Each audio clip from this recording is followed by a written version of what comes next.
absolutely fantastic undertaking. I think it opened the eyes of so many individuals to the importance of the work that is being done by the office.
For this event. It has been a lot of effort to make this event happen, and I'm happy that it is now coming to fruition. Um, Thank you for being here. Thank you for participating, those who are tuning in online. Thank you for being a participant remotely. And I can only say welcome. And we will begin with a performance by a child of the second city of Montego Bay. I will allow Althea to continue the introductions. But thank you all so much. Thank you so very much, David. So Rory Frankson is, as David says, a son of the West. He is from this region, but I know him because I've shared stage with him in the University Singers, and he is an amazing and accomplished singer. Ladies and gentlemen, please put your hands together and make welcome Rory Frankson.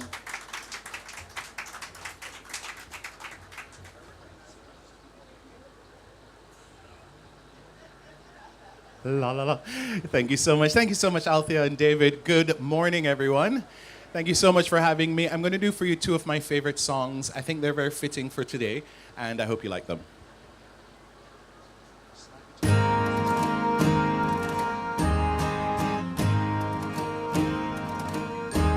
To dream the impossible dream, to fight the unbeatable foe, to bear with unbearable sorrow, to run where the brave dare not go, to right the unrightable wrong, to love pure and chaste from afar, to try when your arms are too weary, to reach the unreachable star. This is my quest. just to follow that star,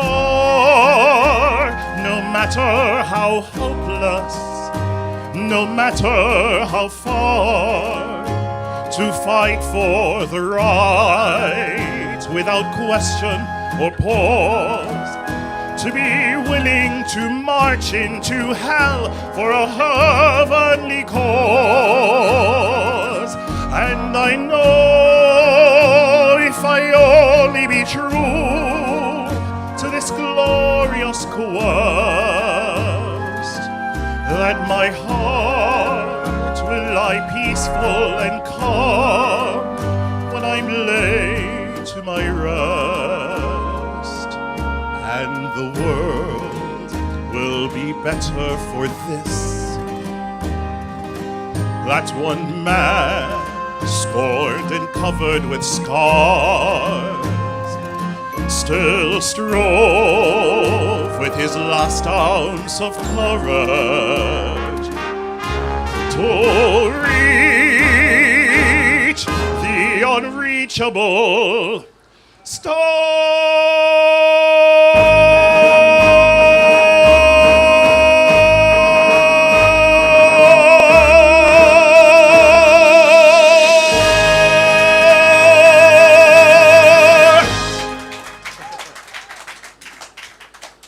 Thank you so much. So this next song is a beautiful song. I think most of you will know it.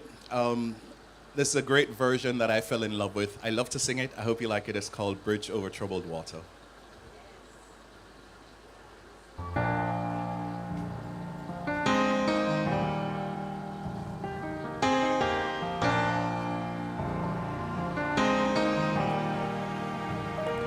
When you're weary, feeling small, when tears are in your eyes, I will dry them all.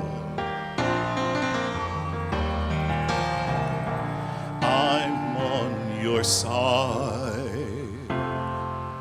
Oh, when times get wrong and friends just can't be found, like a bridge over troubled waters, I will lay me down.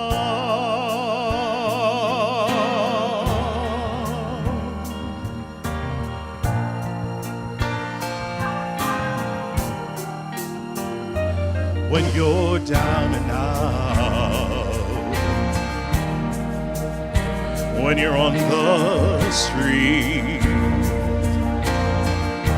when evening falls so hard, I will comfort you.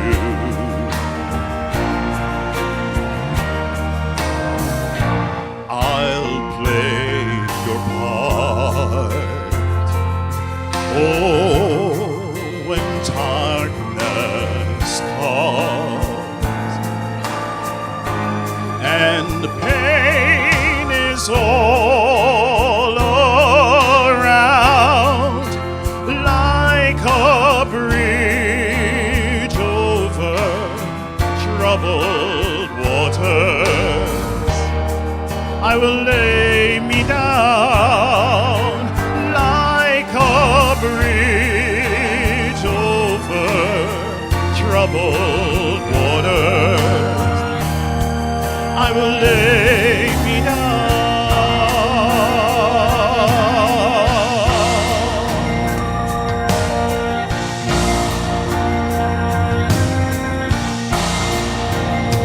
Sail on, silver girl,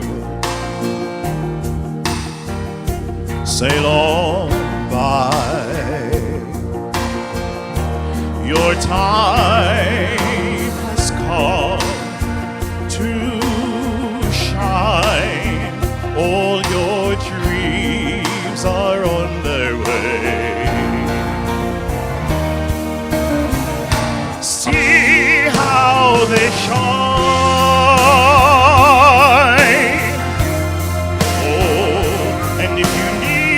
friend. I'm sailing right behind, like a bridge over troubled waters. I will ease your mind, like a bridge over troubled waters. I will ease your mind.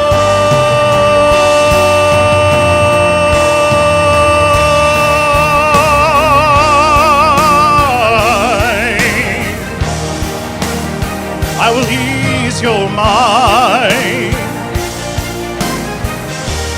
I will ease your mind.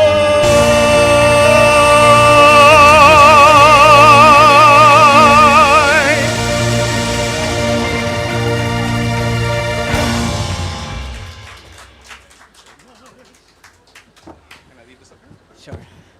Ladies and gentlemen, Rory Frankson.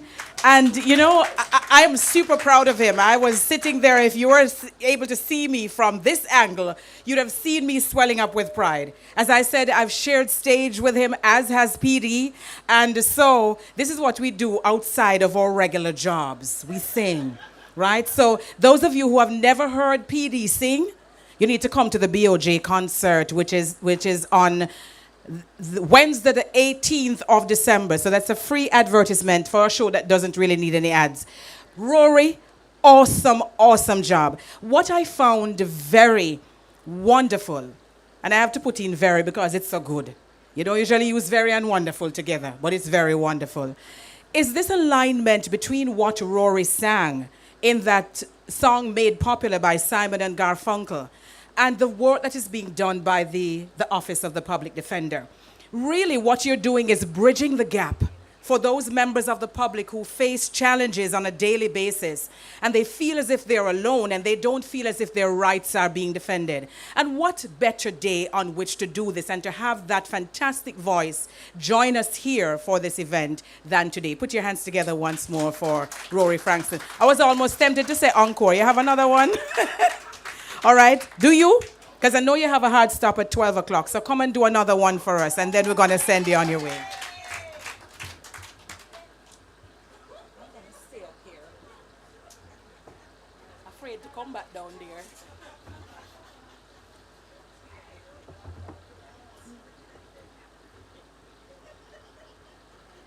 Actually, change my...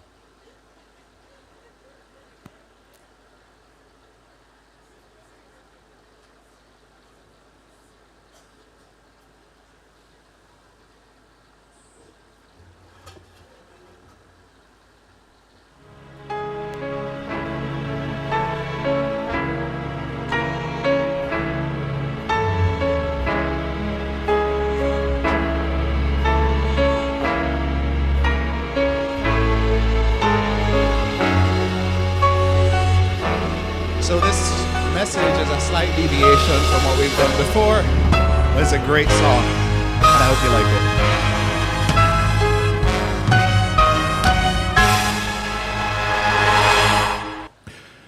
Birds flying high, you know how I feel. Sun in the sky, you know how I feel. Breeze drifting on by, you know how I feel. It's a new dawn, it's a new day, it's a new life for me.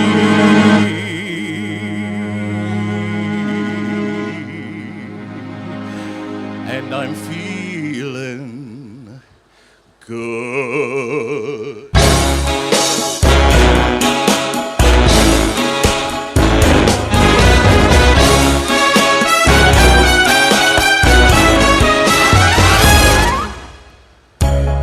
Fish in the sea, you know how I feel. River running free, you know how I feel. the trees. That's how I feel. It's a new dawn, it's a new day, it's a new life for me. And I'm feeling good.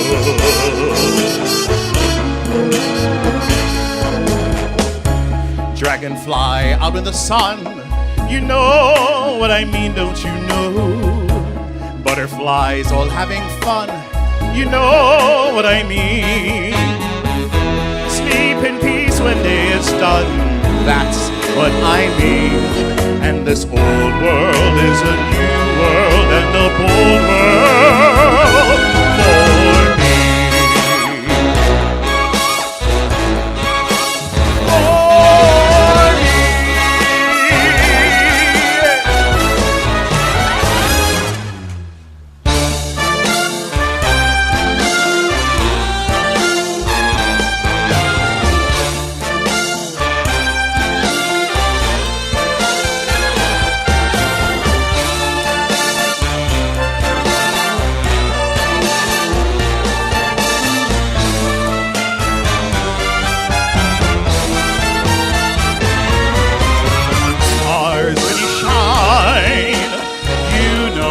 I feel. Scent of the pine, you know how I feel.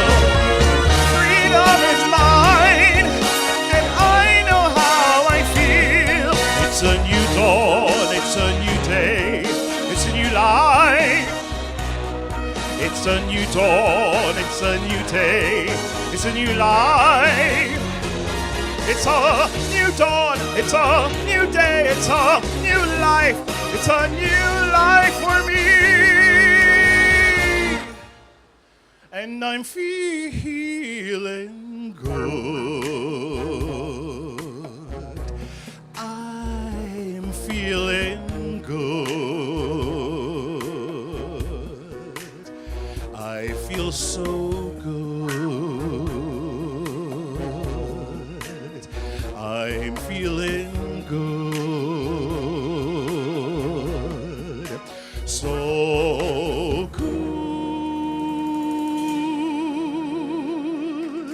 Thank you so much. Thank you, Rory. And of course, he has all of us feeling good. Are you feeling good? Yes, you're feeling good. You should be feeling good after that performance. Put your hands together once again for him as he exits. I'm sure that he deserves a better round of applause than that. You know, back in the day on Power 106 FM, we used to have a tagline that said, "Come for the talk, stay for the music." But today, we have switched that around. Come for the music, stay for the talk. Because we started off with some fabulous background music, and now Rory just stepped it up a notch. Ladies and gentlemen, it is my great pleasure to introduce to you the public defender, Mrs. Carolyn Reed Cameron, as she comes to us to give us her introductory remarks on this wonderful International Human Rights Day.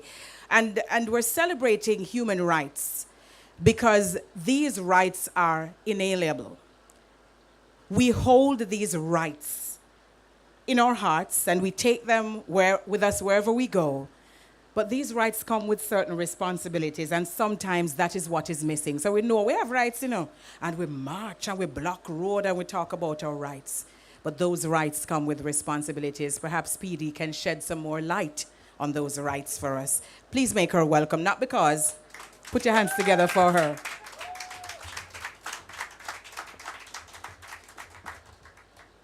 Good morning, ladies and gentlemen. What she said. That's the speech. All right. I had really no plans of addressing the gathering, but I'll do so because I've been invited by none other than Mrs. Mackenzie. So human rights, what are they? They are universally recognized principles or norms that establish standards of behavior. And we have international rights, international human rights, and here in Jamaica, we have codified some of those human rights in our Constitution, in particular Chapter 3 of our Constitution. How many of you have taken the time to read that document? One person, and that's because he studied law. But unfortunately, ladies and gentlemen, we talk about rights, we talk about having rights, and we don't know them because we do not spend the time to read about them and to research them. And human rights, basically, ladies and gentlemen, they are, as Ms. Mackenzie said, inalienable. They belong to you just by virtue of you being human. They belong to you regardless of your color, regardless of your race, regardless of your religion, regardless of your sex, regardless of your nationality, regardless of your origin. So, our Constitution, as I have said, basically enshrines what we recognize as our human rights.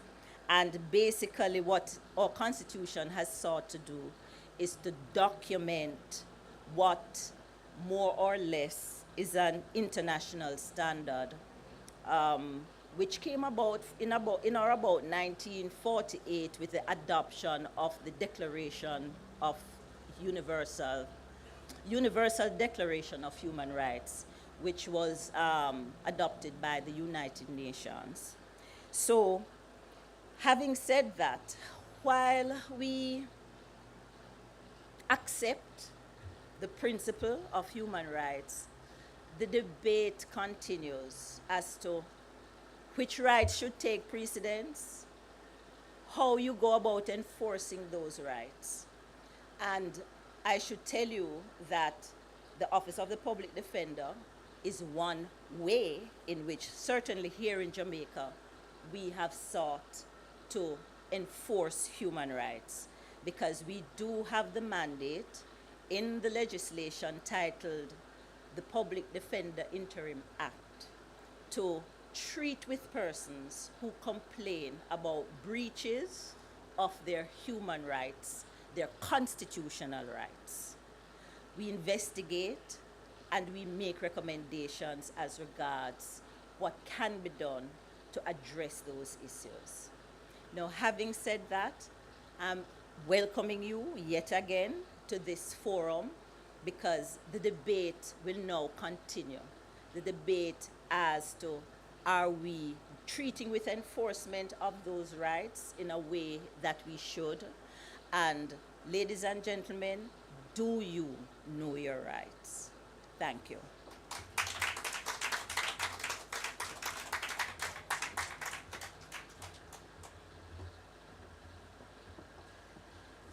Thank you, Mrs. Reed Cameron. I think we're in a better position to understand what those rights are.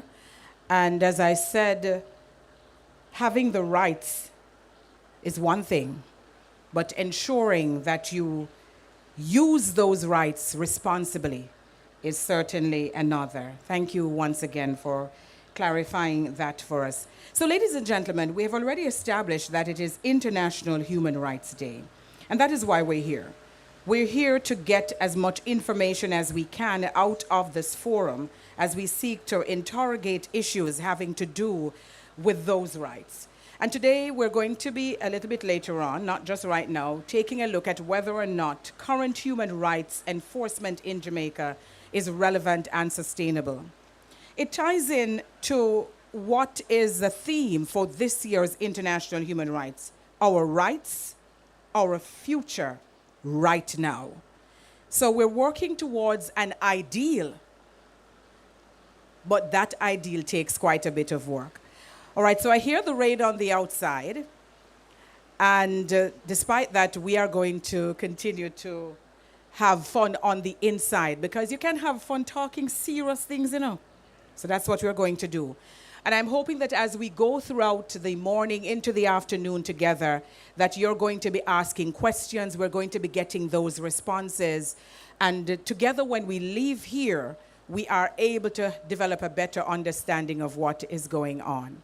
All right, so I have on my program that I'm supposed to be doing introduction of the OPD bus and the new Western Regional Office. Well, listen to what I'm doing now. I'm putting that aside. That can come later. Am I allowed to do that? Oh, all right. I just want to make sure. All right. So, so ladies and gentlemen, I would love to tell you that Carolyn Reed Cameron is one of those individuals who loves to pass on her wealth of knowledge to others. And so she works alongside various individuals in the sector. And one of them is Malik Kellier. He's an attorney at law and assistant director of public prosecutions in the Office of the Director of Public Prosecutions, where he heads the Public and Community Relations Unit. He is also an adjunct lecturer in the Faculty of Law at the UWI Mona campus, a justice of the peace. I'm looking at him and saying to myself, but he about 10. So I'm trying to figure out where he has found time to go to law school, be justice of the peace, and be working in the Office of the Director of Public Prosecutions. But that aside, he's also a Chevening Scholar, and he is the youngest vice president of the Jamaican Bar Association. Ladies and gentlemen, please put your hands together and make welcome Malik Kellier.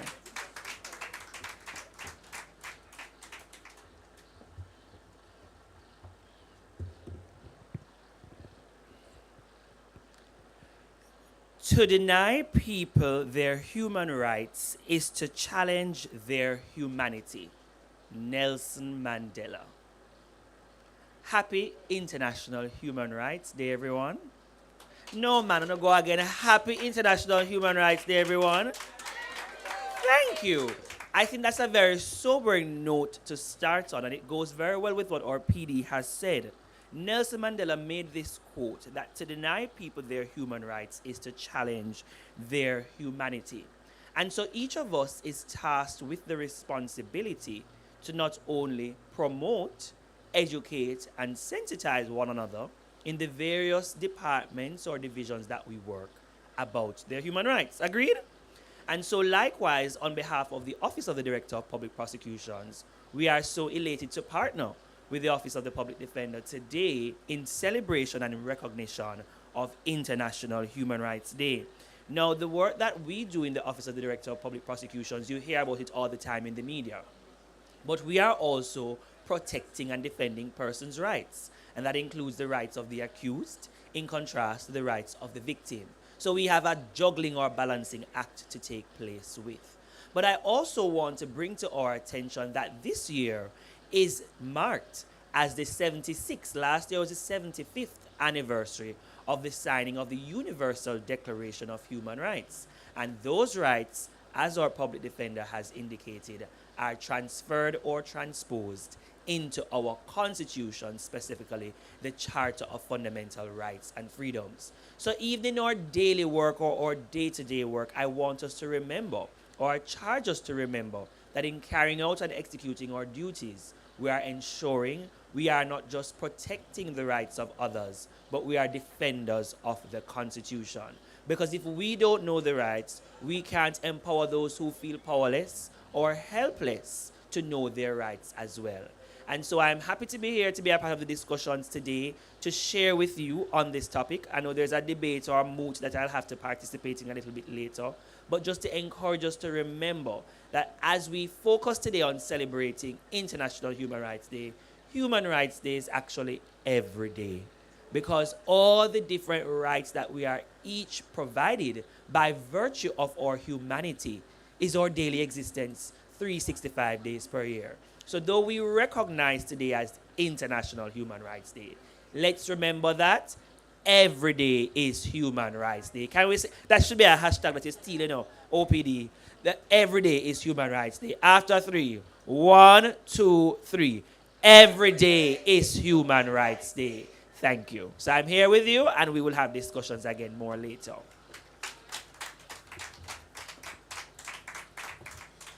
Thank you so very much, Malik Kellier. And every day is Human Rights Day. Put your hands together for him once again.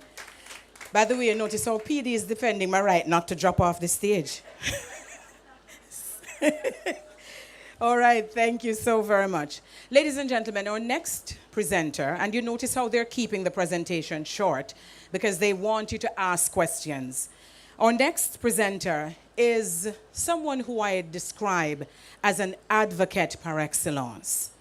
She's a serious woman when it comes to advocacy, particularly for young people. She has worked with young people for a very long time, and she describes herself as a former child protection specialist, but I think once you're a child protection specialist, you're a child protection specialist always. So Audrey Badai currently serves as coordinator in the Trafficking in Persons Secretariat, and she's going to make her way now to address us. And let us put your hands together as she makes her way forward. Can I get up there? I don't know. You want to stay down there? All right. I had a secret last night too, you know. Okay. 1, 2, 3. Oh, they're strong. Good job. Protected their human rights.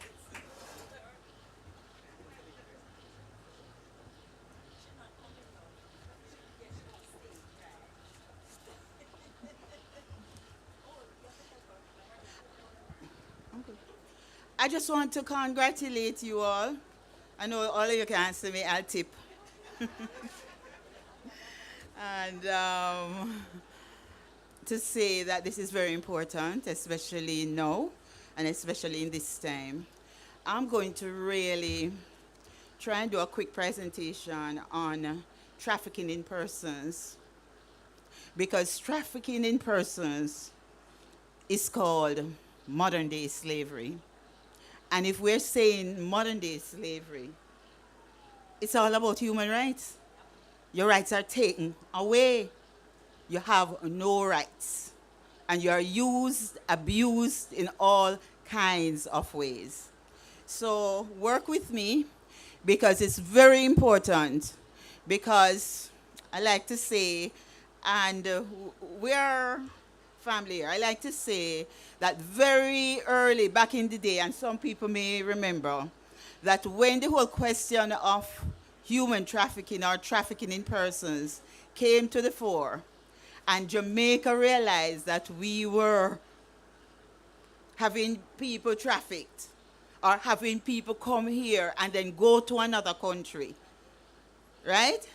And everybody, including the government of the day and so on, was saying, oh no, we only have drug and gun trafficking. We knew nothing about human trafficking. So we had to start from scratch.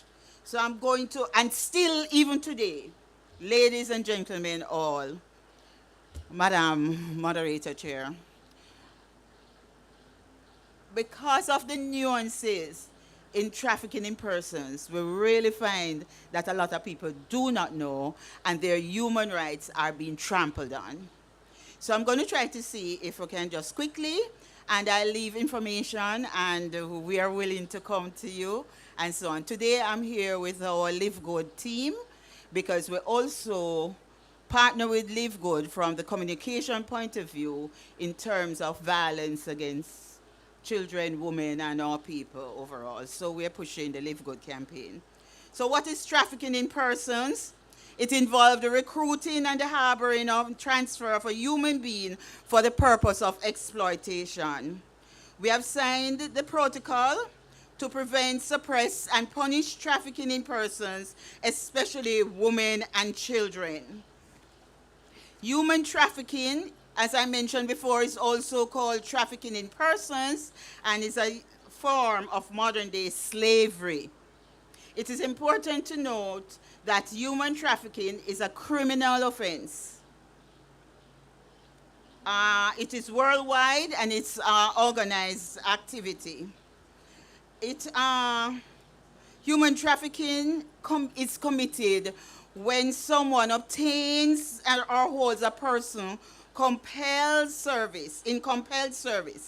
It involves the exploitation of another for the purposes of labor, compelled labor, or commercial sex through the use of force, fraud, or coercion. No, that is how the trick comes in. Because you're promised jobs, you're promised this, person come into the neighborhood and start helping and what have you not, before you know it, you're caught up in something and it is bigger than you and your family, and then now people say you owe debt, and then now the traffic of your children, your grandchildren, or your family, or even themselves. Additionally, it's important to note that human trafficking, and that's why today is important for us to be here, is a breach of our fundamental human rights to liberty and security as guaranteed by our Jamaican Constitution. Agree with me? Human trafficking is committed, as I said before, when you obtain or hold a person in compelled service. It involves the exploitation of another for the purpose of compelled labor or commercial sex act through the use of force, fraud, or coercion. And before I leave the stage or during the question and answer, I can give you examples. Additionally, it is important to note that human trafficking is a breach of fundamental right to liberty and security as guaranteed by our Constitution. So earlier, well, the government of Jamaica have signed a couple of convention and protocol to bind us to make sure that we do certain things to protect our citizens and others, right? And to combat human trafficking. So the Palmero Protocol is one such. It is to prevent, suppress, and punish trafficking in persons, especially women and children. It was signed but was ratified by Jamaica in 2003. So a couple of countries across the world have signed that protocol. The protocol provides clear definition of this offense by identifying three main ingredients in its commission. One is the activity, which is the recruitment, the transportation, transfer, harboring, or receipt of a person. And the activity is what is done. And although at this time I mention transportation, you don't have to move like first time what people believe, from here to there to be trafficked. Means is the second one. By means of threat or use of force or other forms of coercion or abduction or fraud or deception, of the abuse of power or a position of vulnerability, or of the giving or receiving of payments or benefits to achieve the consent of a person having control over another person. And that is how it is done. And the third ingredient of the offense is the purpose. What is the purpose? The purpose is exploitation. They want to use you, don't pay you, don't give you back anything, and they make the money. So just very quickly, legislation, the government has been vigilant in its mandate to ensure that legislative measures are in place to, among other things, punish perpetrators of the horrific crime and provide assistance to victims. Towards this objective, the government continues to promote comprehensive, coordinated, and consistent responses at the national and regional levels to counter trafficking in persons. And already, Madam Moderator, just been linking up with people outside the Office of the Public Defender, we will come and do sensitization with their people. And remember now, the task force is made up of a multi-sectoral, multi-agency approach. So we have nearly all the ministries, departments, and agencies as members of our task force. So our legal framework is shaped by the UN Protocol, the Convention of the Rights of the Child, the Enactment of Trafficking in Persons, Prevention, Suppression, and Punishment Act of 2007, which was amended in 2013 to increase the maximum term of imprisonment for TIP from 10 to 20 years, and in 2018 to allow for trial by jury only, and the act was further amended in 2021 to remove fines as an option to ensure legislation is an effective deterrent to traffickers. And fundamentally for this group, the human rights and what is there in our constitution, that is the bedrock of when we have to punish and take things to the court. The legislation also prescribes the measures to be taken in securing prosecution, and also it stipulates measures relating to the provision of the assistance. So as I mentioned earlier, Jamaica is described as a source, transit, and destination country for trafficking in persons, especially women and girls. This form of transactional crime utilizes migration flows to source and transit victims who have been forced, defrauded, or coerced into varied form of exploitation.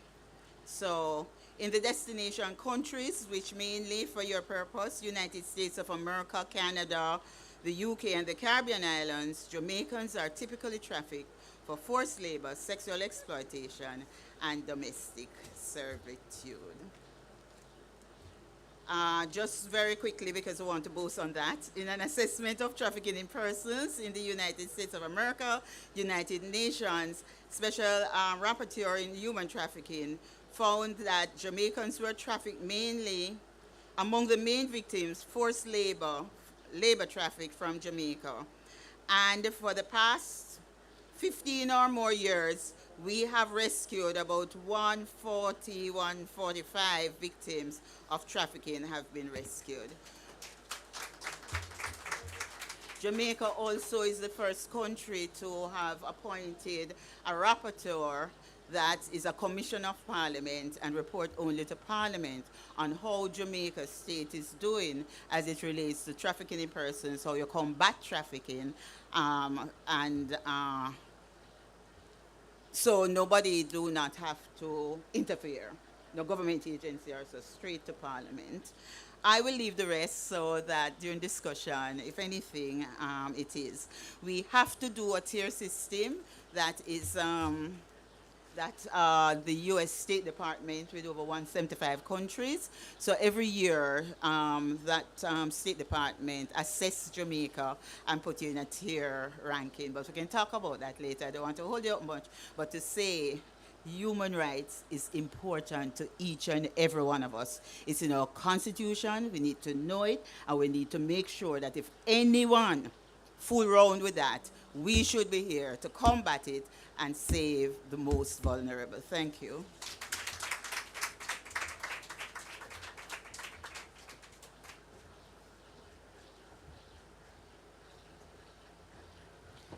Ladies and gentlemen, Audrey Budai, and you see why I described her the way I did before she came up here for that presentation. We thank her so much for that comprehensive presentation. Put your hands together for her once more. I'm going to invite PD to join me up here, and as well, we're going to invite Mr. Kellier to join me up here as we're moving into the next segment of our conversation. And note I said conversation. It is very important. Can we get a microphone up here so that we don't have to have them coming across to the lectern each time that they have to give a response? So let us see. Do we have enough microphones they can each get one? So let's try to see if we can sort that out. In the meantime, we could start with one. If you have one available, we will do that. So ladies and gentlemen, a couple of things before we jump into the conversation. I am not going to be talking to myself. So my expectation is that there will be a microphone on the floor where you can ask questions as well. Doesn't matter whether or not you work in the Office of the Public Defender. This is a forum that I want all of us to participate in. We also want to recognize that there are people who are listening online and as well on Power 106 FM. And of course, online means the website, your site from the Office of the Public Defender. We are interrogating today whether or not current human rights enforcements in Jamaica are relevant and sustainable. I think we've already established that the rights are inalienable. And the theme for the Human Rights Day 2024, Our Rights, Our Future Right Now, speaks to the fact that we can't wait until sometime in the future to deal with the issues. We have to deal with issues that are happening now. The point, though, and the question that we're seeking to answer, whatever systems and programs and protocols we have in place now, are they enough? Do they guarantee that our people, no matter who they are, where they're from, religion, race, creed, color, sex, as PD has pointed out, it doesn't matter. Are those rights being addressed? Are they being enforced? And is that enforcement sustainable?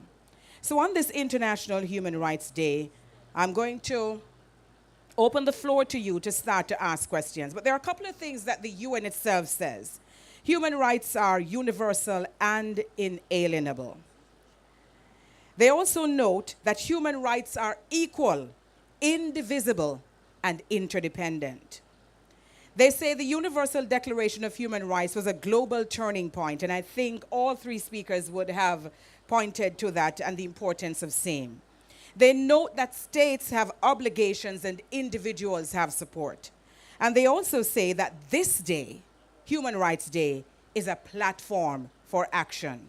So after we've had this conversation, my expectation is that all of us, whether you join us physically in this room, or you're joining us online, or you're listening to us on Power 106 FM, you have to make sure that you recognize not only what your rights are, but the responsibilities that come with same. We have heard from all three speakers, and I'm not even going to ask an opening question. I wondered if there's anyone on the floor who wants to open this segment with a question of your own. So is there anyone? Mr. McKenzie, do you have a microphone?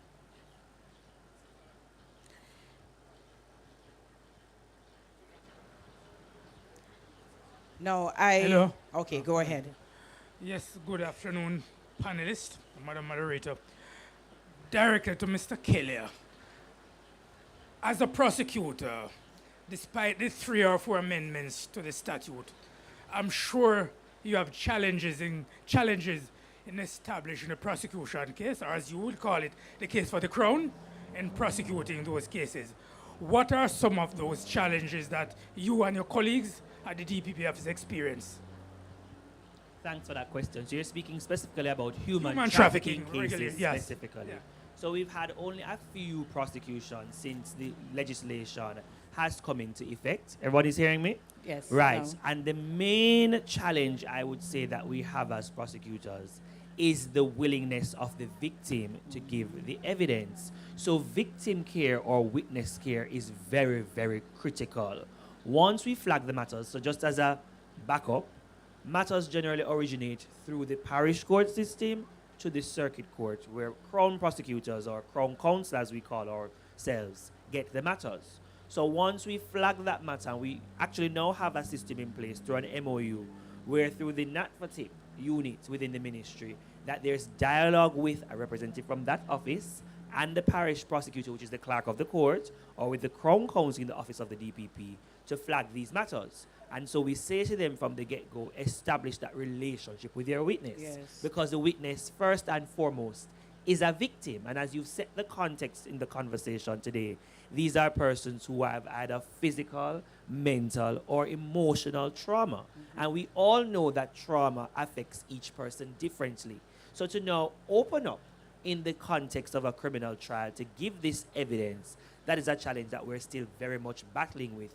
Because sometimes through the interagency dialogue, by the time the matter reaches you, the prosecutor in court, the victim is so far turned off or has not been counseled enough to put them in a place of readiness to give the evidence that it remains a challenge. So from our standpoint, what we have been doing is, as we said, through the MOU, flagging the types of matters with the relevant person from the parish courts level, so that when it reaches to us, we already have a relationship with the victim, i.e. the witness. And specifically, there are specific officers within our office or in our department that are responsible for these types of matters as well, so that they too can liaise with the stakeholders or the interagency representatives, because many a times we have as well victims or witnesses who aren't from our locality in Jamaica, and so will require relevant support while here as well.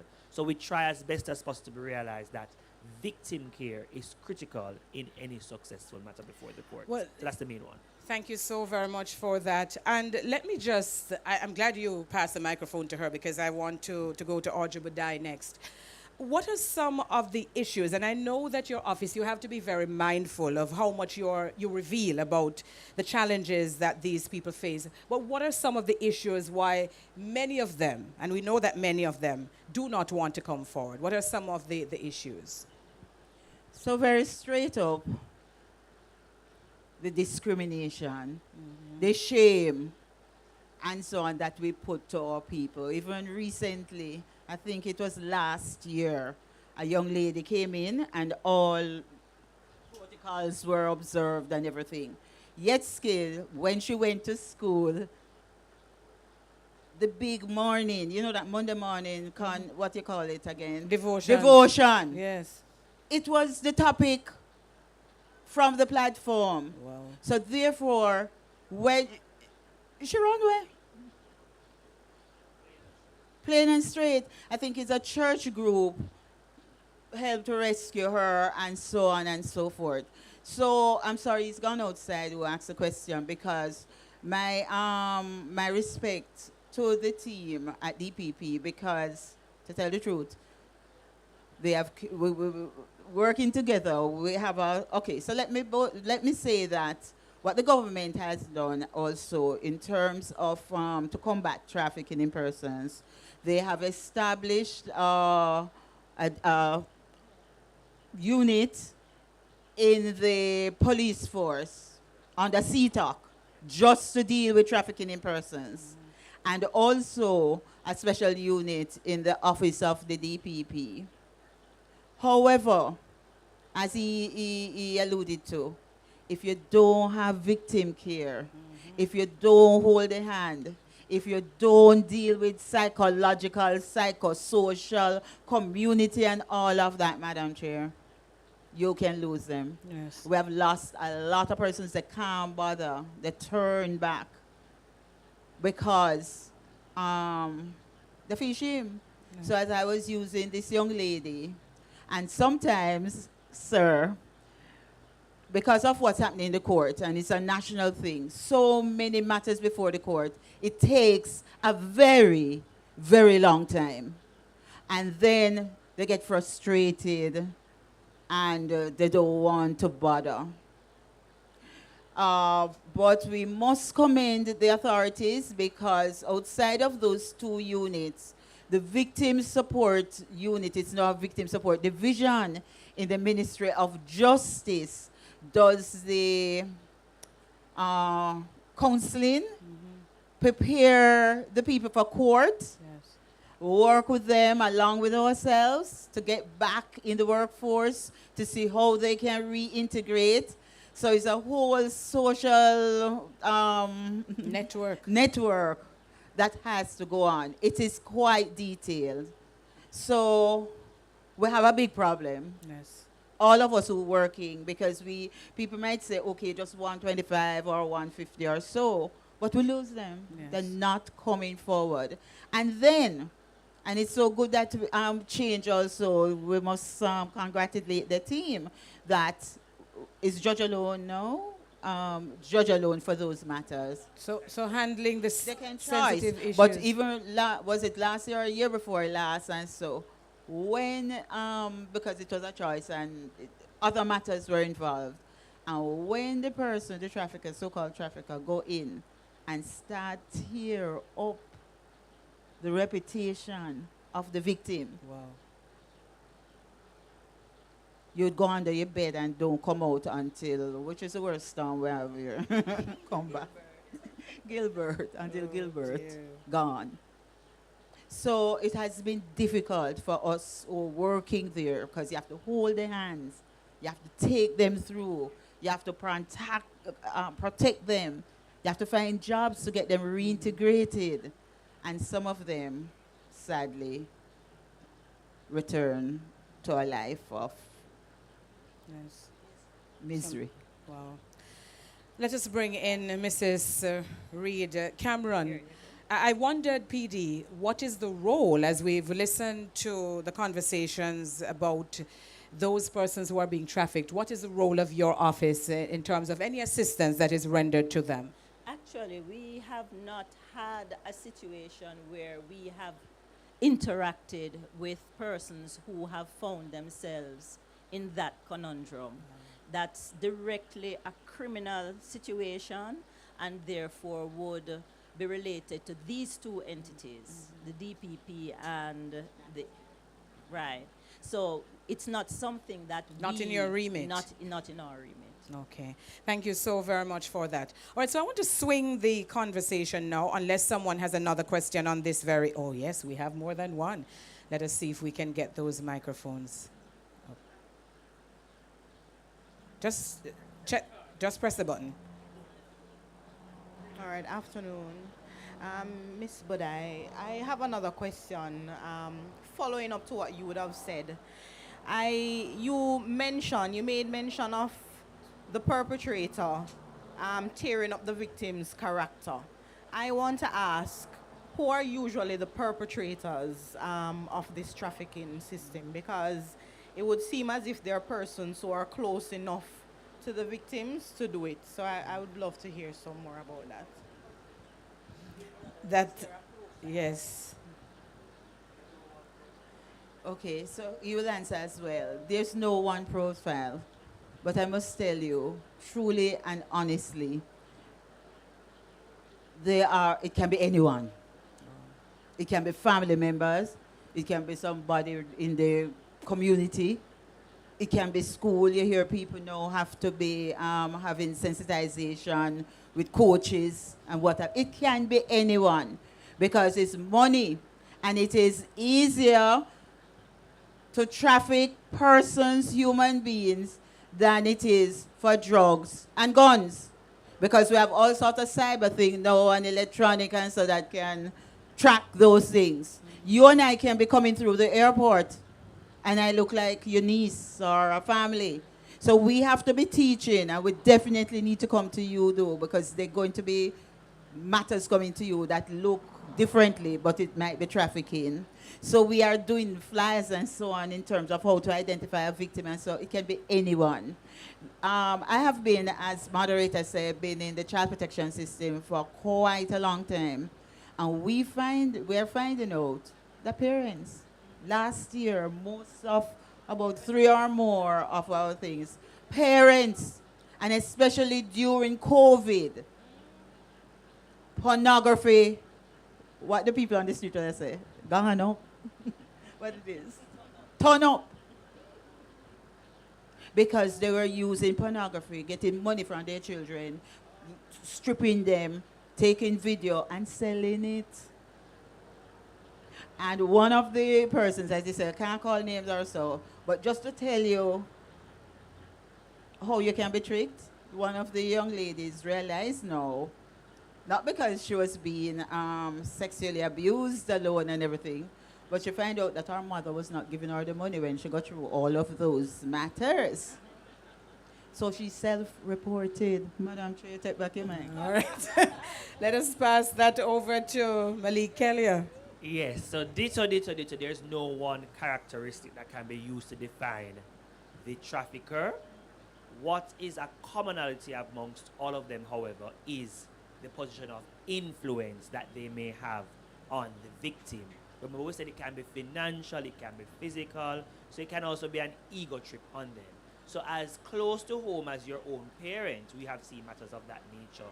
To persons in the community, there is actually, if you Google human trafficking in Jamaica just now, you'll see there's an article in the newspaper that says there's a police officer at a specific gathering encouraging persons, be careful of Christians. Because the people you send your child to church with, sometimes the parents are the heathens, we know. But they send their child to church with a lady that they know says a nice little Christian lady who you want the child to get the religious education. So anyone of influence as well. And in certain types of matters as well, you even have the taxi drivers, who we know that conundrum with high school students all the time, as well as persons who work in different sectors in the community. So anybody who has a place of influence over a victim can be a trafficker. So you can't say they have a specific look to say yes. It is only the man down the road who will always give me money to send the child to school, because the own child's mother or parent or grandmother can be a trafficker. All right. Remember, we have international people coming here too. We have had to deal with Colombian women, Venezuelan women, all kind of people, Chinese, Indians, labor. We had to repatriate quite a few. Good afternoon. I know you have addressed, the issue of who are the persons, and we say it can be anyone. But I noticed that, we're speaking mainly, although we said anyone, we're speaking mainly about persons who are close to them, to the victims, community, church and stuff like that. But what about persons who are involved in government?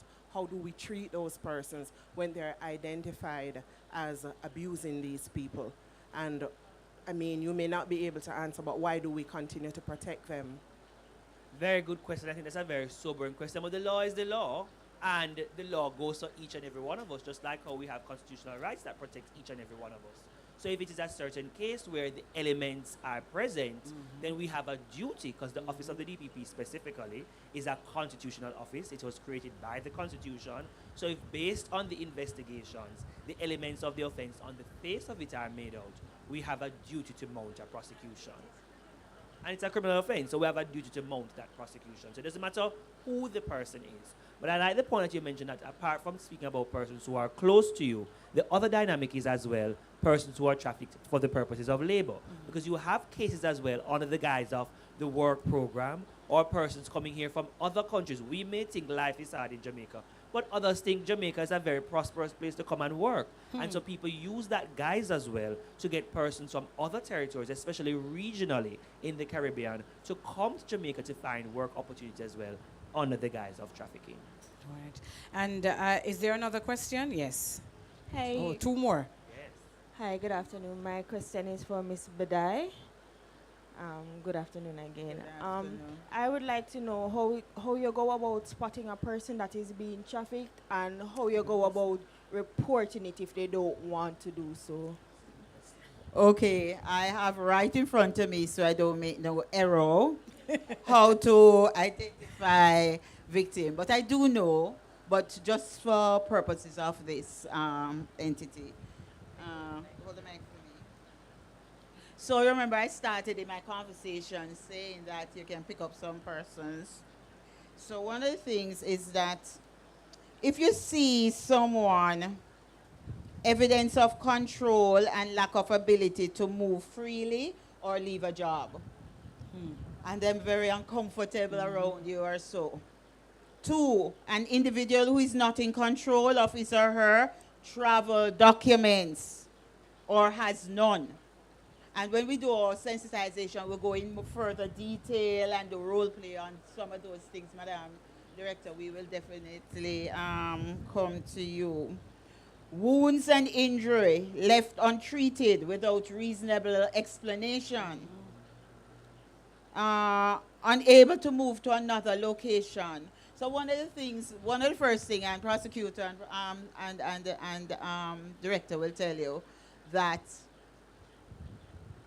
they take away your document. That's one of the first sign. And that is why an airline or two in the USA teach them air hostesses how to spot, because some of the children are going and moving up and down with these people, and if they have a sign or a way, and they have rescued a couple of children just by that means. So we're trying to get into, as a matter of fact, this year we had gone to the airport, but we didn't have a full uptake because something happened at Sanchez afterwards with the death. So it was hard to really accommodate everybody. But that's very, very important, because they move them from place to place, and airports are one of the big places. They cannot manage their own money. They live with multiple persons, usually in small space. And a big thing, and that's a topic on their own, I can't take up the entire time to talk about that, is a biggie.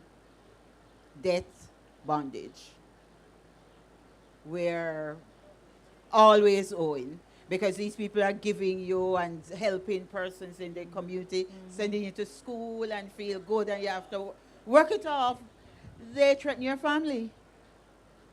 So you continue working in that way. So there's a number of areas, and our information and flyers, so have those, and we want to go around, and I'm glad that we're here because we're coming to you. Yes, but that's part of it. All right. Thank you so very You much. got And let it? us- Is it all right, that answer? Yes. And we take another question from the floor. I know that this gentleman is from PD's office. Go ahead. I am. Good afternoon. I am distressed when I heard about a victim being torn apart. And it leads me to ask if these trials are in-camera trials and the number of judges that are taking on these cases so as to reduce the number and the log time. And that would prevent people getting frustrated and leaving the system. Please. Thanks for that question. That's a question way above my pay grade in terms of the lag time. That's an issue from as far back as I'm sure deputy and the public defender, who were former prosecutors, if they haven't told you, have been dealing with the backlog in our case system. And that's a question I just cannot answer about the backlog. So we all have basket to carry water, is what I will tell you. Because when I go now to court ready to try a matter, I expect a ready-made file. My witness is ready, their counsel, I just put them in the box, get what I need to get, and keep it moving. But that just does not happen because the system overall is overwhelmed, and the COVID-19 pandemic has done nothing further than push us further back, which is why we depend so heavily in the court system on our inter-partners, on our inter-stakeholder agencies to assist us with getting our victims or witnesses to a place of readiness to deal with those matters. Now, on the point you raised about the tearing apart the witness, remember we're speaking about human rights, and rights go both ways. That's why the logo for law is a scale. We have to balance justice. So the rights of the accused has to be balanced against the rights of the victim or witness. Now, as part of the criminal justice process or the criminal trial, you have what is called cross-examination.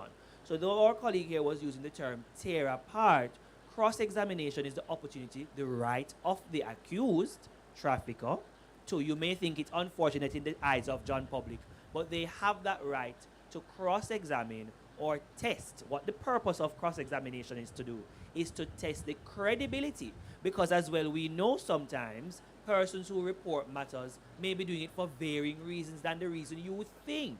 So it is very important as part of the rights of the accused man to also mount his defense through cross-examination. But the middle ground now is, which I think you even answered your own question is, and I'm sure though I can't speak for the Chief Justice or the judiciary, they usually assign judges who are trained to deal with these types of matters or sensitized in these types of matters to adjudicate over those types of cases, so that you also put in place the relevant safeguards. So in the tearing up, as you may colloquially use it, the judge will be able to stop or direct counsel in the way they do their cross-examination to not put the victim or witness in a place of further trauma, to let them close up and not receive the evidence. Additionally, apart from the relevant training, I'm sure, that the judiciary receives and we as prosecutors receive, the defense bar also receives training through the auspices of the Jamaican Bar Association. And so we even encourage again you to do even more work with training them as well, to sensitize them as to the confines where they can still successfully do their work without tarnishing or causing further trauma on a victim through cross-examination. And finally, on the point, apart from the training of the judiciary, training and sensitization of court users and stakeholders, it is important to note, as well as I'm saying, that it's a balancing act that has to take place, and the matter is in camera. So though you have the option, these matters are jury matters, but the accused and his attorney can also ask for the matter to be tried by judge alone. In camera means only the relevant stakeholders who are part of the process will be in court. So it's an open case that the members of the public can just walk into as well, to protect, again, the sensitive nature of these matters in the eyes of the victim who is there. Yes. And CPD, you want to comment? All right. Just adding, it's just similar to the fact that in matters of a sexual nature, those matters would have also been in camera. A similar standard would be applied to matters of trafficking nature. All right. And I'm going to take one final question on this issue. The gentleman at the back, you have a question? Yes, good afternoon. My question, I came in just a short while ago. I heard mention concerning child trafficking, children trafficking through airports and so on, and how professionals are trained to look for signs of trafficking. My question is pertaining to children. As a parent myself, I would want to know if there is any signal that we can teach our children to use to indicate that, hey, I'm in a situation here where I am being, taken against my will. Is there a signal that we can train them to use to indicate that I'm in danger? And part B, is there a signal? Hold on, don't go to part B yet. Let us answer that first part of the question. Is there a signal, Ms. Budai? Yes, there are a couple of signals, like the one in the airports, for example. The youngster would have been taught to put help me in the bathroom, the female bathroom that she would have gone to. And there's also another one Hand with a signal. hand signal. All right. With a hand signal, and you'll put what you want there and hold up your hand. But their number, once you do the sensitization, we go through as much as possible. Last Wednesday, I was saying to Chair, we were at the National Guidance and Counseling Conference, because we're serious that we want to get in schools, because it's very important from that level.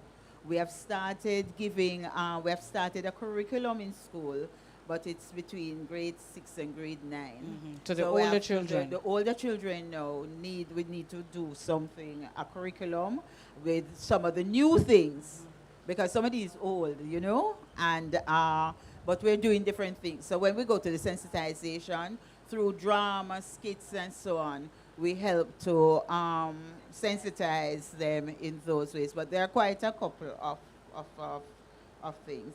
And the lady here, just if you will permit me, had asked, how can you? Let me look at this. The back. No, we did identify. Yes, how you get in touch. So definitely 211 is the Children's Registry, National Children's Registry. Confidential, you have to give your name or anything like that and so on. And they have been having, through child protection and other neglect things and so on. And they can tell you, we have not had any breach in confidentiality. Excellent. Not since the registry that I have done. I'm knocking on something. So 211, we move it now so it's easier for children. It used to be 188 protect. You can remember that? So they change it. We do also have 811, 311, and people can see me outside because we will be at the table outside. So you can come and we can take your information as we move along. 119 or the nearest police station. All So right. Thank you so very much, Ms. Badai. And now you can ask part 2 of the question. And then I'm going to swing it back to the topic at hand, which is whether or not current human rights enforcement in Jamaica, if they're relevant and sustainable. That is what we're supposed to be discussing. I don't have any problem, though, with what we have discussed so far, because it is relevant as well to that entire issue of enforcement and sustainability. Yes, sir. Okay, so the second part of my question is with regards to education on the public since there is a signal, as you indicated, how how educated is the public to identify this distress signal, you know, to see that our children, or could be an adult, is being trafficked or being taken against their will. And how discreet are those signals so that the person who is engaged in the act of trafficking won't realize that the victim is actually trying to get the attention Quite so. of someone? So as we say, we'll come around and our desk is outside. We will take the information and come around to you because it's involved.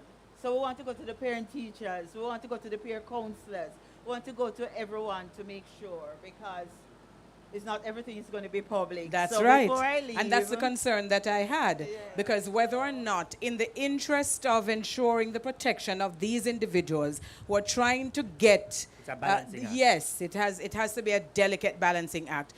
Yes, Mr. Mackenzie. I did say final question. Go ahead. Take the microphone. Mr. Kelly, roughly how many human trafficking cases come to your department per year on average? I can only give an approximation Yes, at that's this good enough. time.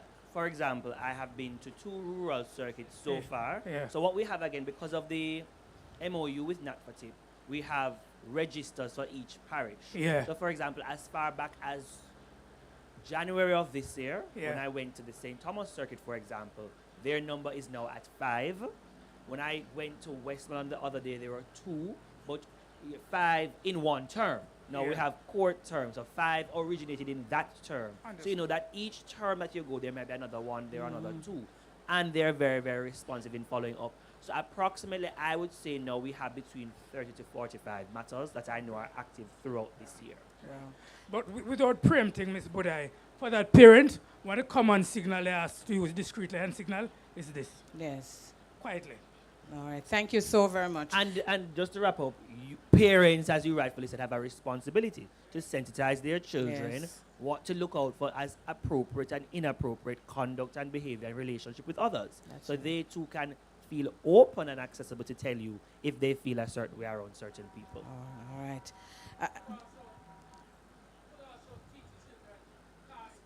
Yes. Yes.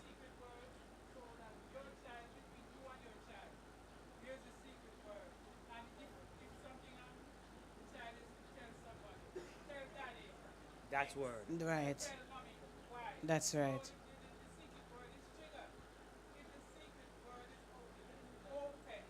Then you won't know.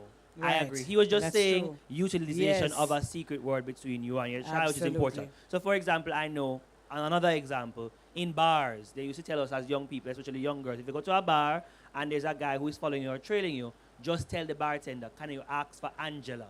And that was the term you would use to initiate the police coming out or Nice. getting assistance. Yes. Thank you so very much for that. All right, so let us see if we can, shift the focus now to whether or not current human rights enforcements in Jamaica are relevant and sustainable. And PD, may I just ask you to kick off this part of the conversation? And so that's a direct question I'm asking you now. Whether or not current human rights enforcements in Jamaica are relevant and sustainable. Short answer as it relates to relevance. Yes, current human rights enforcement, relevant. In terms of that context, there are different avenues that have been utilized to enforce human rights. So for example, the DPP's office is one such avenue. My friend here is in terms of human trafficking is another avenue. The Office of the Public Defender is another avenue. The Child Protection Agency is another avenue. The Integrity Commission is another avenue. And as you have heard, there's a rapporteur that was established by virtue of a Commission of Parliament. So therefore, these are all examples of avenues that have been created or utilized for enforcement, and each of those opportunities refer to different aspects of human rights. So, for example, we have the human trafficking here. We have child rights, which fall under the Child Care and Protection Agency. INDICOM deals with police or agents of the state and as it relates to violence being meted out to people. So yes, these commissions, these bodies have been set up to deal with different aspects of human rights as we have come to know them and as have been codified in our Constitution. The next question now is whether or not they are sustainable. I don't know if it is that one can say confidently that it is sustainable to have compartmentalized a compartmentalized approach.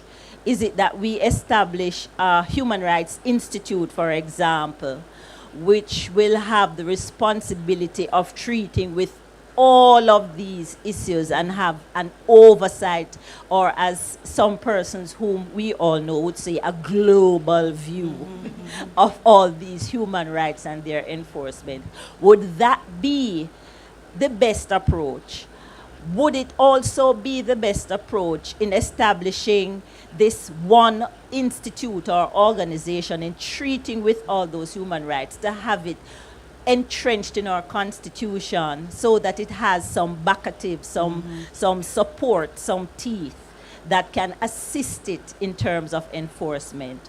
For now, what it appears to me to be is that we're treating with each situation as they arise. We are plugging the holes as they appear. And we may very well need to look at that with a view to reshaping the approach. All right. Mr. Kelly, I want to talk Great. to... I think it's great. Okay, go because ahead. when in reading, it was tactical to set up all of these independent commission. Yes. Because the truth is that the objective was to have the institute. And because we have not been able to establish the institute, we have put in this here and put in this here. Granted, these commissions or these bodies are doing their work and going on to what their objectives are set out to be. But, you see it? So it's very important that we push, and maybe today is a very good day, because a lot of work and ideation had gone into the establishment of the institute. So I really can I tell you, agree with you totally, Ms. Madam Budai, Director. can I tell you that last year, when we had the first of these kinds of conversations, that was on the table.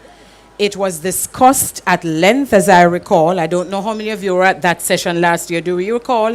That is one of the issues raised by PD at the forum last year, that we need to have the establishment of this institute, because otherwise what you're going to do is, it's kind of like a Band-Aid approach, where you're reacting and you are not really dealing with the issues at hand. And there is this splintering, which is something that I think perhaps might impact the sustainability. And I may bring you in, Mr. Kelly, because that whole issue of enforcement is, I think, critical to this issue of sustainability. So even though we have all of these different organizations that are working in the different roles and different ways, is there enough enforcement taking place?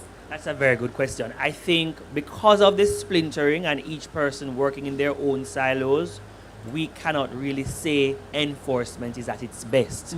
But one group I think we also failed, though we love to hate them, that's also a human rights defender, is the police, the agents of the state. They're the first port of call everyone runs to when they have a violation of any sort. And then through them, you filter now to the relevant agencies, etc. In terms of the enforcement as well, apart from these state agents, we have to give credence to civil society organizations. Because the reality is, whether our NGOs or non-governmental organizations, because the reality is, whether we like it or not, the state cannot do it by itself. The state is under-resourced, it is underpaid, And so we know as well that we have these people who the legislation or the constitution puts in place, but we also depend on the collaboration or support of civil society and NGOs to assist in that way. And I think in that way as well, we have to also recognize that a firm partner, whether through private or state means, that assists us in enforcement is the media. Mm-hmm. It is the media who showcases or highlights some of the challenges or ills that people face. And it is through the media that public pressure is put on some of these agencies to fix the problems. So enforcement, I think, cannot be looked at in a one silo type of way. You have to look at it from agencies, as our public defender mentioned it as well. But apart from agencies, I want to throw in as well, this is the role of legislation and the government as well of the day. They have to also put in place the relevant laws to give the teeth and the backative to these agencies to effectively enforce whatever violation or challenge or right a person has. All right, thank you so very much. Let us move to the floor. Are there questions? The issue is whether or not current human rights enforcements in Jamaica are relevant and sustainable. Don't know if you have questions or comments that you want to send our way. Anyone? Oh, so they're doing an excellent job of explaining what is going on. So no questions. So I also just want to add on the sustainability point, because when we think about the layman Oxford English Dictionary definition of sustainability, it means it must be there for a very long time, for generation and generation afterwards. So we have to have that serious conversation as well. Sustainability shifting, what does that mean?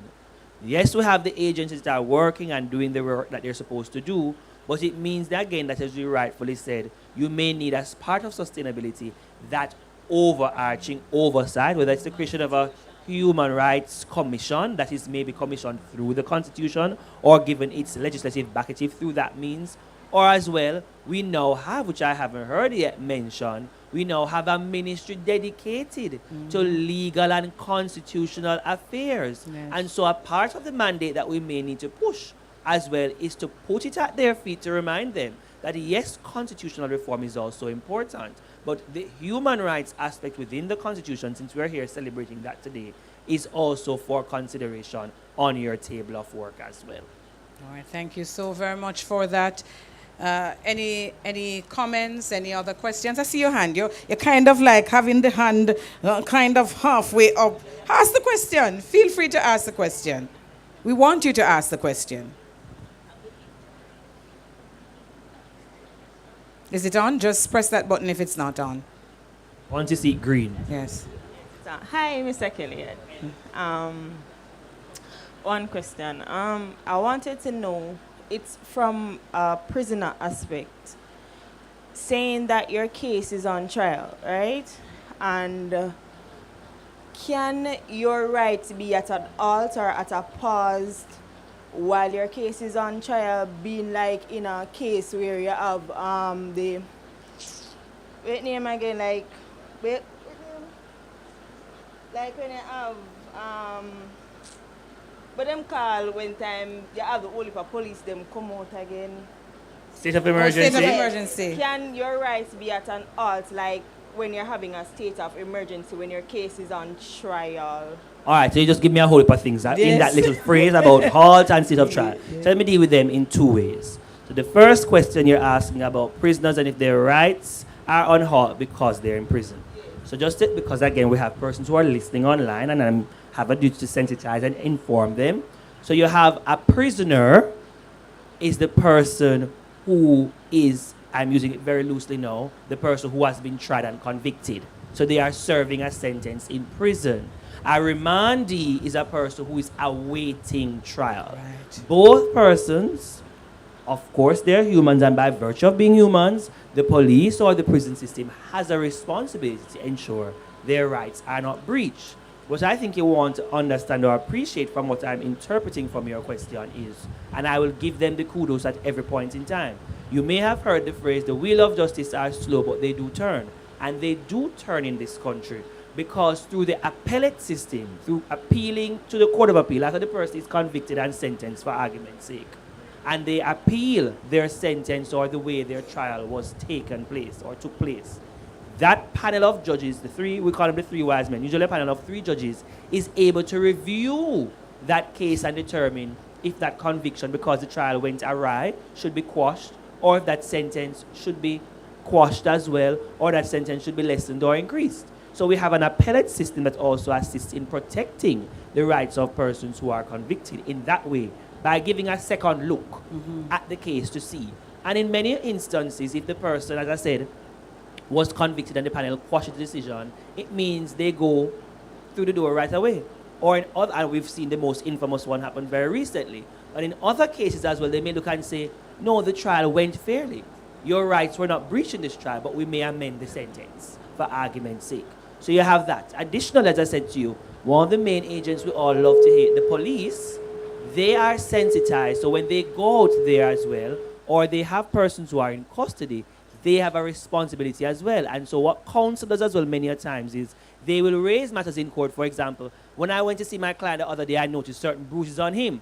Can the order be made by the court that he be taken to the doctor? So the relevant stakeholders or state agents are in place that once it is raised, can go about ensuring that the person's rights are protected in that way as well. They'll maybe say, for example, my client has a medical condition and needs to eat at a certain time. It can't be eating in the relevant time that you serve meals or medication to be given. And that information is documented because they have the responsibility, should anything happen to that human being who has human rights, to account for why this breach has taken place. So that is that. With regards to the state of emergency point now. So yes, during our state of emergency, and that's the only time we have been taught in law, that your rights can be suspended.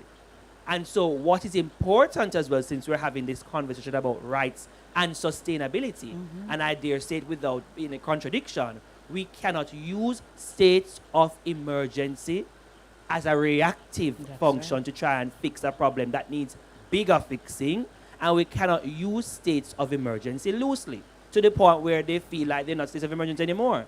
I remember growing up, and I'm very young, the first state of emergency I remember, I think, was it the Dudus inquiry in 2010 or about that time? You see it on the news, and you see the international media carrying it, and that was my first one that I can remember. So, you know, the people older than me might remember others. Yes. And that one, specifically, for me was, oh my God, you feel as if the only thing you'd see outside is tumbleweed rolling. Because of the seriousness of a state of emergency, you understand that at this time and this time alone, can your rights be suspended because of the interest of the whole. Yes. So we can't use states of emergency overall, though, as a temporary or interim solution to a bigger problem. Yes. It's so interesting because as you say that, I think about COVID-19 and how the rights of us all would supersede the right of any one individual to go out and spread COVID. Yes. So, you know, that is an example. And I have a question from the back. Good afternoon, everyone. Regarding the rights of the child.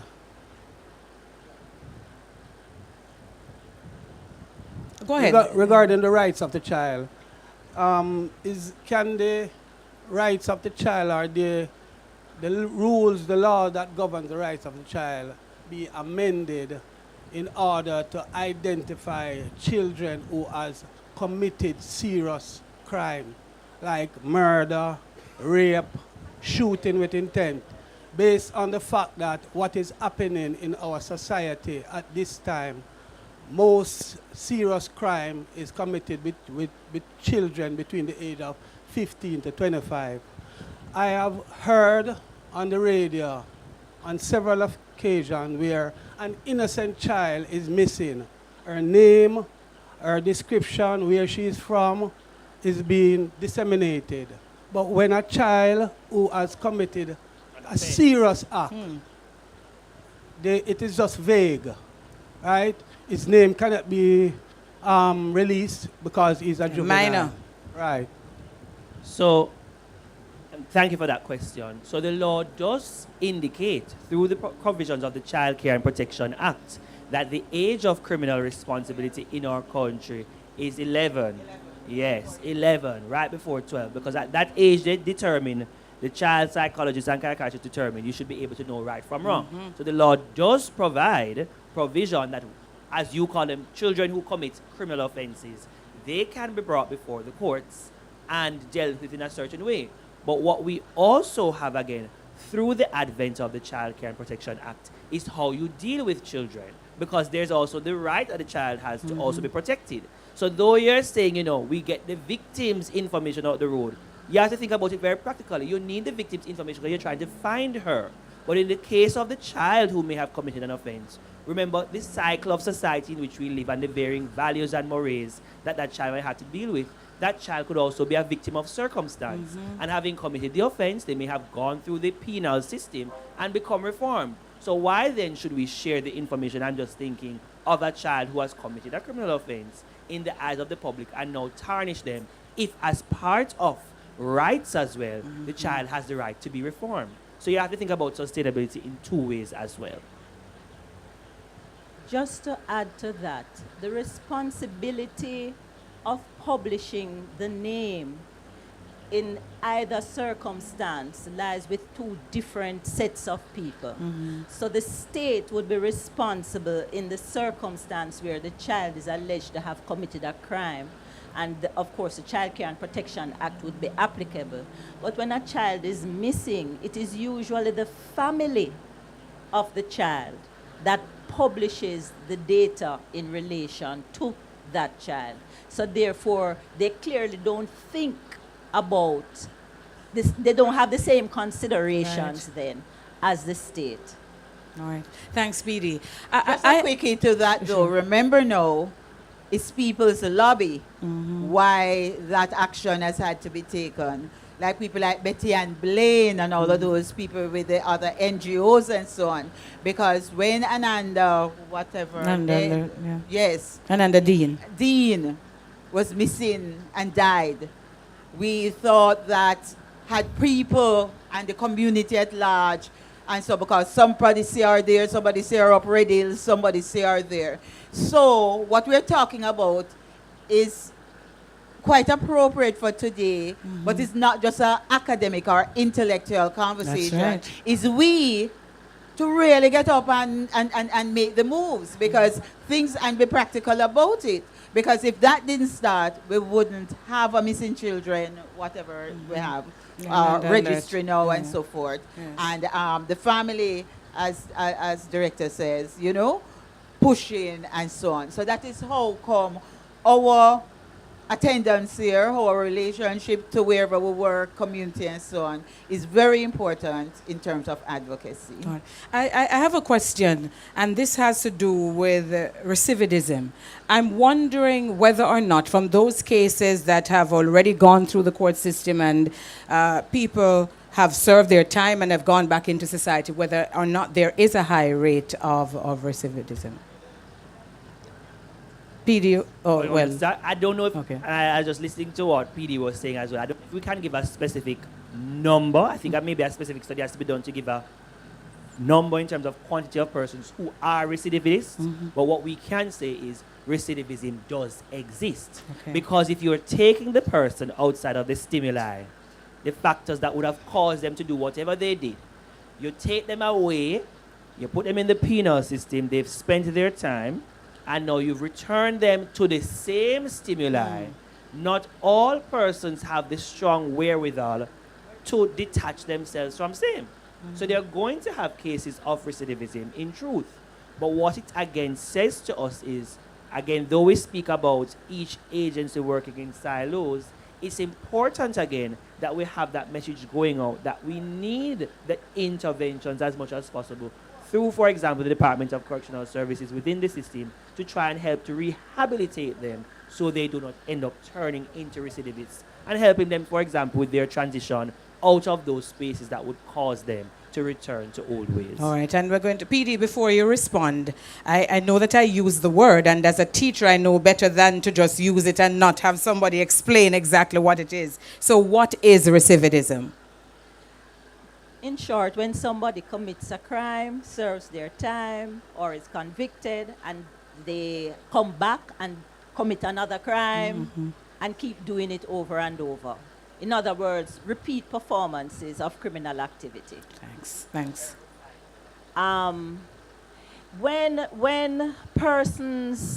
When we become aware of the fact that persons have committed crimes, is usually at the point where they are being sentenced for some crime and your criminal record is produced. And when the criminal record is produced, it shows your history. It can be clean, like Jesus' slippers, or it could be that you have a long list of convictions, and that is what usually guides a judge to determine the sentence that is applicable on this particular occasion. Unfortunately, I don't know, I stand to be corrected if either of the two panelists know otherwise, but I do not know that we have been diligent enough to take account of this data every time it happens, so that we can say to you, oh, you know, recidivism is at 40% now, because last year, 10 out of the 40 people who came before the court had previous convictions. We are not that diligent, and therefore we do not have that data, I think, which is what could possibly drive policy and assist in the decision-making process. All right, thank you so very much. And just to add as well, recidivism would have to be even further contextualized, because some of the times, as PD has just mentioned, when you look at previous convictions, they are not related anyway at all. Because, for example, let us say, for example, the person has been convicted of murder, and the file shows traffic offenses. Is that true recidivism, or it shows possession of ganja? Is that true recidivism to this specific offense for which they're being sentenced now? So that would also have to be contextualized. And I think, as you rightfully said, if maybe the sociologists or the social scientists determine that maybe that's a direction we need to go to help drive policy, to create that type of study to see what has true recidivism looked like in Jamaica in the past decade or so. All right. By my clock, it is 18 minutes past 1. And although we started late, I know that it would be good for you all to be able to go outside and engage with members of the public who are not in here as well. So I just want to take some final comments from the panel. I will start with you since you already have the microphone, Mr. Kelly. No problem. So yes, in the context of the discussion we are having today, we have enforcement mechanisms in place. They are not at optimal performance, clearly, and we identify that. They are doing what they can, and we identify that. But there's still more to be done to make us sustainable. As part of sustainability, we also need to consider whether we need to have an oversight body, being with our Human Rights Commission or office, to monitor the progress and work of the varying entities that have been set up, or also if it's through the new ministry, the Ministry of Legal and Constitutional Affairs, we can have that oversight as well to assist with further sustainability. All right, thanks. Ms. Badai? Yes, I would like to say, to ask our publics to play an active role in the fight against human trafficking. We say, keep your eyes and ears open for evidence of human trafficking. Report human trafficking when you see it, call 811 or the nearest police station. Also, we always end with, be wise, open your eyes, spot them, report them, and stop them. Thank you for having us. Thank you very much. And PD? Although the course of the conversation that we have had today seems to be directed in one direction only, which is freedom of the person, I would just like other persons, all of us rather, to be aware that there are other human rights. Yes. Take the time, Yes. read your constitution, read chapter 3, familiarize yourself with them. Yes, we are enforcing rights.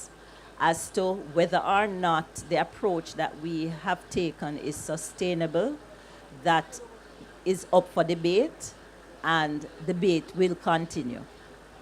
Thank you so very much, Mrs. Reed Cameron. We say thanks to all of our panelists. We thank, of course, Assistant DPP Malik Kellier, Audrey Badai, Coordinator Trafficking in Persons Secretariat, and the Public Defender, Mrs. Carolyn Reed Cameron. We just want to let you know that you're not to run away. Well, some of you can't run away. And I know the ones of you who can't run away. Some of you are going to definitely you're going to have to stay, right? But please go out. When you leave the room, make sure that there's a lot of networking taking place. So based on the the information that I have and how things are supposed to go, we should take a lunch break and then do vote of thanks and have closing remarks. Well, I would like to suggest that we do vote of thanks, closing remarks, and then we take the lunch break. However, before that, I would like to, is David nearby? Is Mr. Clark nearby? Because we need to hear about the Office of the Public Defender bus and the new Western Regional Office. PD, are you going to do that, or should I ask David to come up and tell us? PD says it's David. So we've sent to get David to come in and tell us about this initiative that has been undertaken to ensure that the West is actually represented. Yes, they have a new office space, I'm told. Yes, so David is going to come and explain what has been happening there and all the hard work that has been going on in the West. I want to hear about the bus and the new office. Come, David. Put your hands together for him. Afternoon again. Sorry, I may be a little worse for wear, but it's the Montego Bay sunshine playing its part. So yes, it sounds like it's been a great event so far. I hope everyone tuning in and all the persons that are here have enjoyed the discussions that have taken place. I hope you found it insightful and edifying, so that we can repeat it year after year. So this is the litmus test. So if we pass this, then we can, I can have the argument to repeat it year after year. We'll do Negril next so that we can have even more of a beach vibe. But yes, I want to speak on an initiative that we are focusing on at the moment, which this plays a part in. It's education and accessibility. So we want to make the resources and the services that we offer accessible, and we need to educate persons on what those services are. So we are at, I said it earlier, on the radio broadcast, if anyone was tuned in, we are at every pan that knock. We will be there, and we are there, educating the audiences that are there on what we do and the role and function of the public defender. We have 3 offices currently in Jamaica. We have our main office, which is currently located at 22 to 24 Duke Street. We have our central regional office, which is located at the Annex Plaza in Mandeville. And we have our Western Regional Office, of which I am in charge, at the St. Claver's Plaza in Montego Bay. There's an interesting note there, though. I said currently in relation to 2 of those sites, and I'm happy to advise that in a bid to make our office more accessible, especially to those persons who are otherwise differently abled, and those persons who are, the elderly and so forth. Our offices in Montego Bay and in Kingston are currently inaccessible. So we are relocating those 2 offices. Our Kingston office, which is our head office, is relocating to the UDC building downtown in Kingston, which will have available parking and elevator service. And then we are relocating our Western Regional Office, which is here in Montego Bay, to the brand new beautiful plaza, Harbor City Shopping Mall, which I'm pointing to it like as if you can see it, but you can look it up. It's a very beautiful plaza. I'm excited to be there. We have ample parking. That building has the most parking available in Montego Bay. So currently, a gripe that both staff and patrons of the office have is the inability to find safe parking. So we're opening that up. The property also has elevator access, so those persons who are wheelchair bound or who have movement issues are able to easily access the facility. There are ramps at the necessary locations. So as I said, that the initiative is education, getting the office out there, getting persons to know who our beautiful and brilliant public defender is. Other staff, you can also point out to her, please go on our social media and tell them that you want to see more of me as well. I'm happy to be the face of the office, but a part of it is going out, telling the public who we are and what we do. And then the other aspect is inviting you into our space and making that space more inviting and accommodating. So those are two of the things that, additionally, I should add on that note is we also have a bus. So the bus, we have had the bus for a while. We're now commissioning it, and we have a slew of locations which will be announced shortly in the future, not at this event. But we have a slew of locations that we intend to visit to bring our services to those that cannot come to us. So, and it will be a regular initiative. So we will have an island-wide tour, and then we will have a schedule where persons can know that on this day, at this time, they can access the public defender at that location in all 14 parishes. So we are working. It might be working in silence, but we are working, and the fruits of that labor will soon be seen. And we will make noise about it once it is visible. All right. Thank you guys so much. Everyone that came out, everyone that's watching online, everyone that's listening on radio, thank you for coming out. I will again yield the podium and the mic to our amazing host, Althea. Thank you so very much, David. And notice how David just did the vote of thanks. David just seamlessly moved from one thing to the next. But I really want to say how very much I've enjoyed spending this time with you. It's always good when we can have these opportunities to come together and learn from each other. So each question that was asked was very important in terms of helping us to interrogate issues and to get responses to same. I note that the core values of the Office of the Public Defender spells rights. R, respect and responsibility. I for integrity. G, goal-oriented. H for honesty. T for transparency. And S for stewardship. Isn't that what we all should strive for? As we seek to ensure that our rights are not being stepped on, as we seek to ensure that we are also ensuring that other people, their rights are not being trampled on. We should do it with respect and responsibility, with integrity. We should be goal-oriented. We should do it with honesty and transparency. And at the end of the day, after you have gone through all of that, your stewardship, that is what you're going to be judged on, your stewardship of all of that. Ladies and gentlemen, thank you so very much for having come today. For those of us who are online, those of you who have joined us online, whether it's from the online from the Office of the Public Defender, your website, or on Power 106 FM, we thank you so very much. I don't know what next year will bring. I wait to be advised by the Office of the Public Defender, but this is the start of something beautiful. We started last year, and PD is indicating that, listen, we're not going to keep it in one parish. We are moving around the island so others can benefit from this as well. Thank you so very much for being a part of the lovely audience today, and we do look forward to the next time we're able to engage you. You can put your hands together for yourselves. And please, please, please, journey safely back home. And have yourself, oh, I should do this. Have yourself a merry little Christmas. May your heart be light. From now on, our troubles will be out of sight.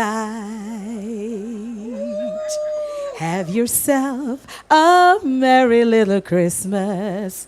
Make the Yuletide gay. From now on, our troubles will be miles away.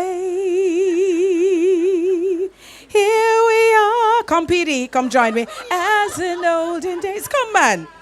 Come, Petey. She says she's not in good voice. Anyway.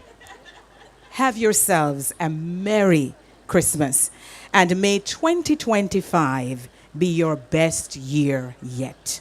God bless you.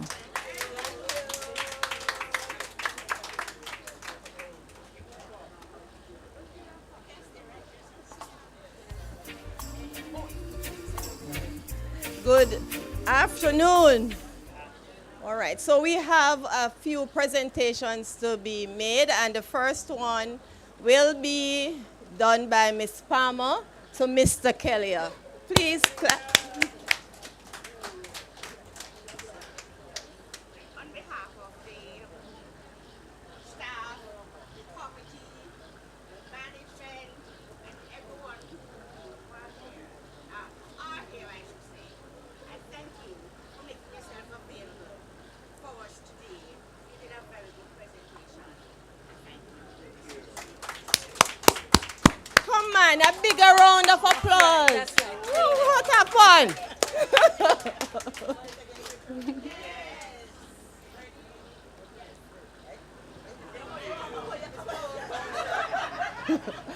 All right, next will be Mr. Mackenzie, our Deputy Public Defender, who will be presenting to Ms. Mackenzie. You can stay. Oh, sorry. God. You know, I just discovered that her Mackenzie comes from the same parish as my Mackenzie. So the bid that I had to propose, the proposal I plan to make, just evaporated, just like that. But that notwithstanding, I hope I can use the opportunity on behalf of the Public Defender Office to present this to you as a small token of our appreciation for your performance and your input in our activity today. Thank you very much, Mrs. Mackenzie. Thank you so very much. I'm here to take pictures. Here to take pictures. I'm not very photogenic, you know, so I spoil it. Drop the mic.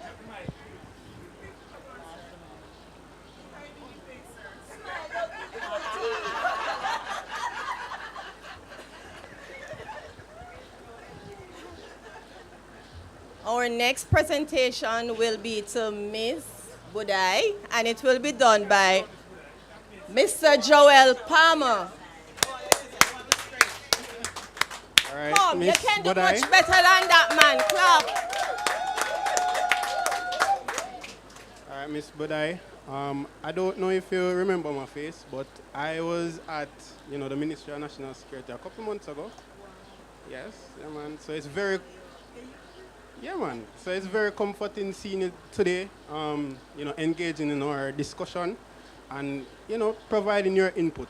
So on behalf of the Office of the Public Defender, we present this small token of appreciation, and I hope you can appreciate it as well.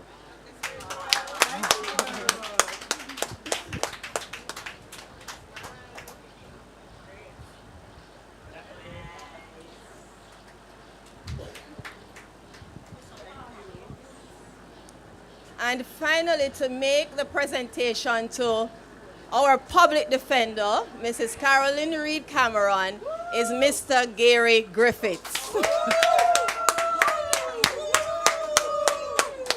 PD, it is my pleasure in presenting you this gift on the behalf of all of us here. Without you, this would never have happened. We thank you very much, and we do appreciate you.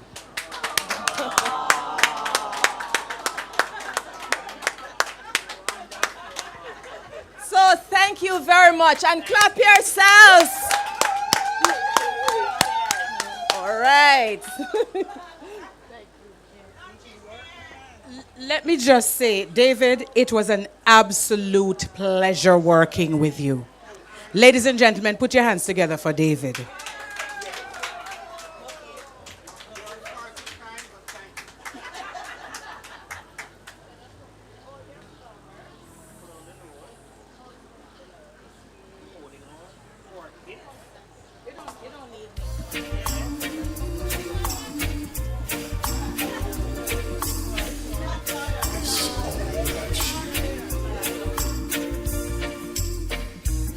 Today's fine sunshine most of the time, and the feeling is laid back. Palm Street Road, rent so low, don't you know? I keep